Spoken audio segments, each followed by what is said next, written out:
Hi எல்லாருக்கும் வணக்கம். இன்றைக்கி நம்ம என்ன ரெசிபி பார்க்க போகிறோம்னா மிஞ்சி போன சப்பாத்தியில் ஒரு சூப்பரான லட்டு ரெசிபி தான் பார்க்க போகிறோம். இந்த லட்டு குழந்தைங்களுக்கு ஸ்நாக்ஸ் பாக்ஸ்லேயும் நீங்கள் கொடுத்து விடலாம். அதே மாதிரி பெரியவங்களுக்கும் ரொம்ப பிடிக்கும்.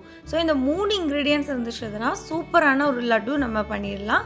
ஸோ இது எப்படி பண்ணுறதுங்கிறத பார்க்கலாம் வாங்க. இப்போ அந்த லட்டு பண்ணுறதுக்காக நான் மிக்ஸி ஜார் எடுத்து வச்சுருக்கிறேன். என்கிட்ட 4 சப்பாத்தி மிஞ்சி போனது இருக்குது. ஸோ அதை நம்ம இந்த மாதிரி பிச்சு போட்டுக்கலாம். ஏன்னா அப்போ தான் நீங்கள் கிரைண்ட் பண்ணும்போது அது கொஞ்சம் ஈஸியாக கிரைண்ட் ஆகும். ஸோ எல்லாத்தையுமே இந்த மாதிரி நம்ம பிச்சு போட்டுக்கலாம். இது உங்களுக்கு சப்பாத்தியில் தான் பண்ணியிருக்கிறது மாதிரி ஃபீலே ஆகாது. இது ரொம்ப நல்ல டேஸ்ட்டாக இருக்கும். இப்போ எல்லா சப்பாத்தியும் நம்ம பிச்சு போட்டாச்சு. இப்போ உங்களுக்கு ஸ்வீட்னஸுக்கு தகுந்தவாறு நீங்கள் ஜாகரி ஆட் பண்ணிக்கலாம். நான் பவுடர் ஜாகரி தான் ஆட் பண்ணியிருக்கிறேன். 3 டேபிள் ஸ்பூன் நான் ஆட் பண்ணியிருக்கிறேன். நீங்கள் அப்புறமா கூட எக்ஸ்ட்ராவாக ஜாகரி வேணும்னாலும் நீங்கள் ஆட் பண்ணிக்கலாம். கிரைண்ட் பண்ணதுக்கப்புறமா உங்களுக்கு ஸ்வீட்னஸை தகுந்தவாறு. இப்போ என்ன பண்ண போகிறேன்னா தண்ணி எதுவுமே ஊற்றாமல் இதை கிரைண்ட் பண்ணி எடுத்துக்க போகிறேன். இப்போ நல்லா கிரைண்ட் பண்ணியாச்சு. இதை இப்போவே நீங்கள் பார்த்தீங்கன்னா ஒரு லட்டு பிடிக்கிற ஒரு கன்சிஸ்டன்சியில் தான் இருக்குது. இப்போ இதை இன்னொரு பவுலில் நம்ம ட்ரான்ஸ்ஃபர் பண்ணிக்கலாம்.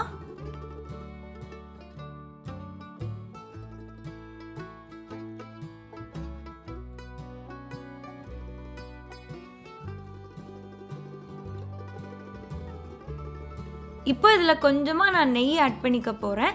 நெய் ஆட் பண்ணிங்கன்னா அந்த லட்டுக்கு சூப்பரான ஒரு டேஸ்ட் கொடுக்கும். ஸோ அதை நல்லா ஆட் பண்ணிவிட்டு நல்லா மிக்ஸ் பண்ணி கொடுத்துக்கலாம். இதில் உங்களுக்கு எக்ஸ்ட்ராவாக ஏதாவது நட்ஸ் பவுடர் வேணும்னா கூட நீங்கள் நட்ஸ் பவுடர் ஆட் பண்ணிக்கலாம். இல்லாட்டி உங்களுக்கு இதில் நட்ஸை கட் பண்ணி போடணுன்னா அதை கூட நீங்கள் கட் பண்ணிக்கலாம். ஸோ நான் இன்றைக்கி சிம்பிளாக தான் ஒரு ரெசிபி பண்ணி காட்டியிருக்கிறேன். ஸோ இப்போ நல்லா அதை மிக்ஸ் பண்ணி கொடுத்துட்டு பால் மாதிரி நம்ம பிடிச்சு எடுத்துக்கலாம்.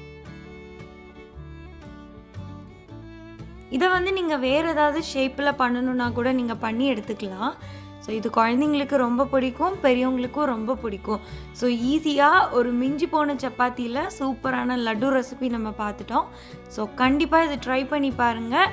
பிடிச்சிருந்துச்சுன்னா லைக் பண்ணுங்கள், ஷேர் பண்ணுங்கள். இன்னுமே இந்த சேனலை நீங்கள் சப்ஸ்கிரைப் பண்ணாட்டி கண்டிப்பாக சப்ஸ்கிரைப் பண்ணிக்கோங்க. பக்கத்தில் இருக்கிற பெல் ஐக்கானையும் கிளிக் பண்ணிக்கோங்க. தேங்க்யூ.